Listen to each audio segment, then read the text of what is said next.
Anthem of Bread and Roses, Marcel Khalif, here on Democracy Now! I'm Amy Goodman. Israel put Marwan Barghouti, one of the top leaders of the Palestinian uprising, on trial today. They say over the killings of scores of Israelis in a revolt which the handcuffed prisoner vowed would be victorious.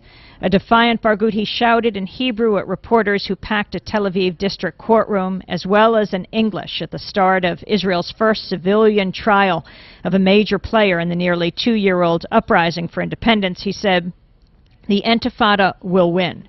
Israel was expected to use the proceedings against the charismatic leader of Yasser Arafat's Fatah faction in the West Bank as a showcase for allegations that groups linked to the Palestinian president are tainted by terrorism. Barghouti said he is innocent, and that he was not asked to enter a formal plea during the 15-minute inaugural session. His lawyers argued that Israeli courts have no authority to try their client, a member of the Palestinian legislature. Barghouti was captured by Israeli forces in the West Bank in April. He says he's a political leader not involved with violence. He could face life in prison if convicted of murder. Striking the first blow in what his lawyer has said would be an Israeli show trial, Barghouti, holding his handcuffed wrists in the air and surrounded by Israeli police, shouted in Hebrew, English, and Arabic. He said peace will be achieved by the end of the occupation. No peace, no security with the occupation. He asked, "When can I speak? When can I speak?" We are joined right now by Shulamit Aloni. She is in our Firehouse studio. She is a former member of the Knesset, former head of the Meretz party. She has long been an outspoken opponent of the Sharon government. Welcome to Democracy Now! I want to start off by asking you what your comments are on this trial of Marwan Barghouti and what you think he represents. I accept every word he said. Every word he said, I accept. And the funny thing is, or the sad thing is, that we had in the past the same picture when the Israelis, then under the British government, fought for our freedom and for our self-determination. They used the same tricks to bring people to jail. And on the other hand, the speech was the same speech. We want our freedom, and as long as we won't get our self-determination and sovereignty, we'll have to fight, and at last, peace will win. So exactly the same speech. But what happens is that we use the British colonial laws even in a more barbaric way against the Palestinians. First of all, the British were not occupiers because they got the mandate from the League of Nations. Second, they behaved differently. And we, being occupiers and oppressing the Palestinians, step by step we do the terrible things one cannot imagine by using the British colonial emergency law. For instance, the destruction of houses, the collective punishment, and other things are according to the British emergency law from 1945, which we adopted. Yours is a voice of criticism we don't often hear in the United States. Often when there is dissent expressed in the United States against policies of the Israeli government, people here are called anti-Semitic. What is your response to that as an Israeli Jew? Well, it's a trick. We always use it. When from Europe somebody is criticizing Israel, then we bring up the Holocaust. When in this country people are criticizing Israel, then they are anti-Semitic. And the organization is strong and has a lot of money, and the ties between Israel and the American Jewish establishment are very strong, and they are strong in this country. As you know, they have power, which it's okay. They are talented people, and they have power, money, and media, and other things. And their attitude is Israel, my country, right or wrong, the identification. And they are not ready to hear criticism. And it's very easy to blame people who criticize certain acts of the Israeli government as anti-Semitic, and to bring up the Holocaust and the suffering of the Jewish people, and that justify everything we do to the Palestinians. How powerful are groups like the American Israel Political Affairs Committee, AIPAC, the presidents of major Jewish organizations in the United States? That's another major establishment Jewish organization. How powerful are they in determining policy in Israel? They are powerful because they serve the right wing of Israeli policy, and because they are backed strongly by the government of the United States. If your administration wouldn't, and not only administration but the Congress as well, wouldn't back those two organizations, then they wouldn't be as strong as they are, because they don't represent the majority of the Jewish people in this country. There are many who say, not in my name, not in my name. What you are doing, what you are saying, it's not in my way, my name. But they are not organized. They don't have the money, they don't have the power. They were not accepted by the American establishment, political establishment, and that's why you hear mainly their voice, and their voice is very strong. Again, we're speaking with Shulamit Aloni, who has often been referred to in Israel as the First Lady of Human Rights. She was the head of the Meretz Party until her retirement from the Knesset. She received the Israel Prize for Human Rights.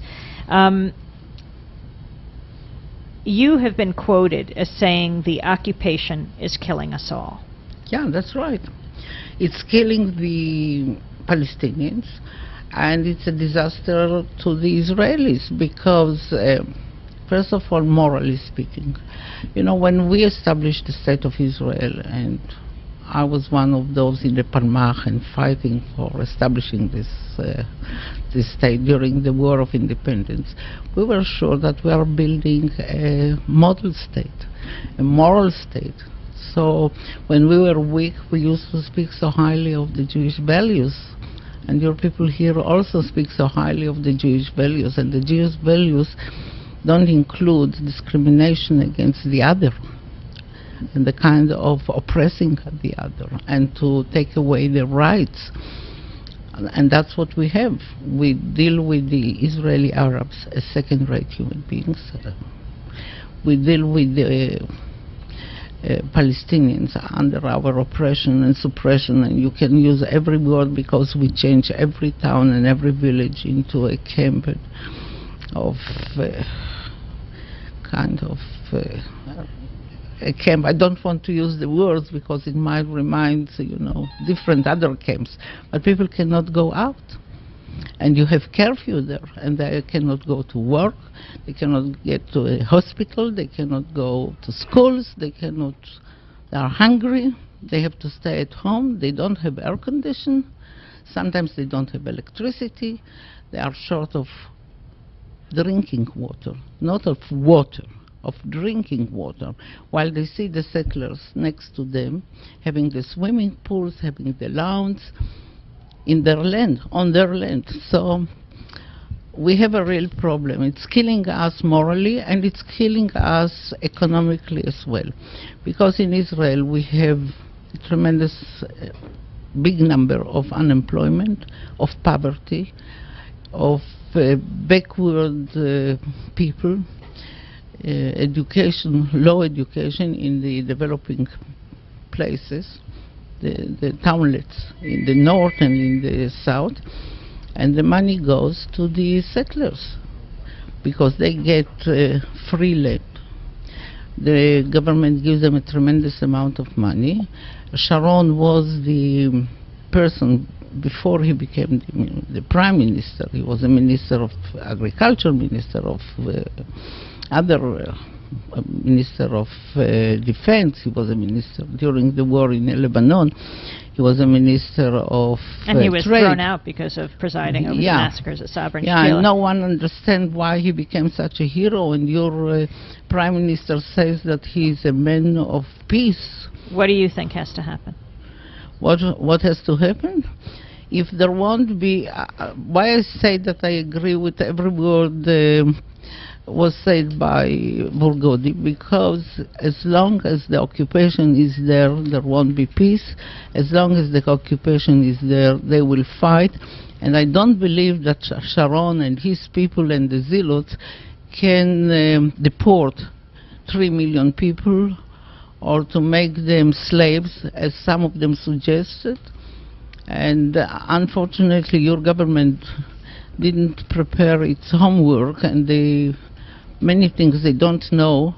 As the minister or the secretary of defense in your country say that the occupation is not occupation. There was a war, so we have the right to take their land, their property, the land.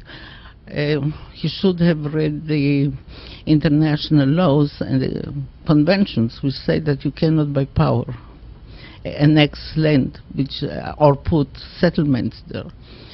And we have 10 seconds. You have 10 seconds. The only thing is, when your government will understand that the only backing they have to give to the conflict in Israel is to stop the occupation, to stop the settlers, to tell Mr. Sharon to stop the crimes against humanity and against human individuals, and to stop taking away citizenship from people, which is a criminal thing to do. Shulamit Aloni. And there are more of this. I want to thank you very much for being with us, former head of the Meretz Party, former member of the Israeli Knesset. That does it for the program Democracy Now!, produced by Chris Abrams, Miranda Kennedy, Jeremy Scahill, Dexter X. Special thanks to Rosalie Hoffman. I'm Amy Goodman. Thanks for listening. Okay.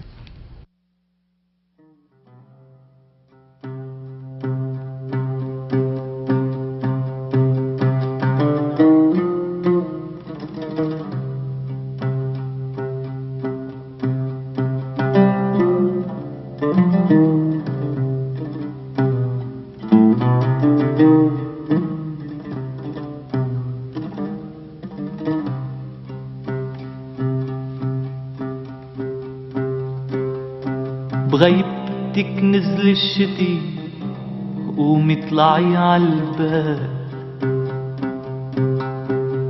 بغيبتك نزل الشتي قومي اطلعي عالباب في فوق سجادة الصلاة واللي عم بيصلوا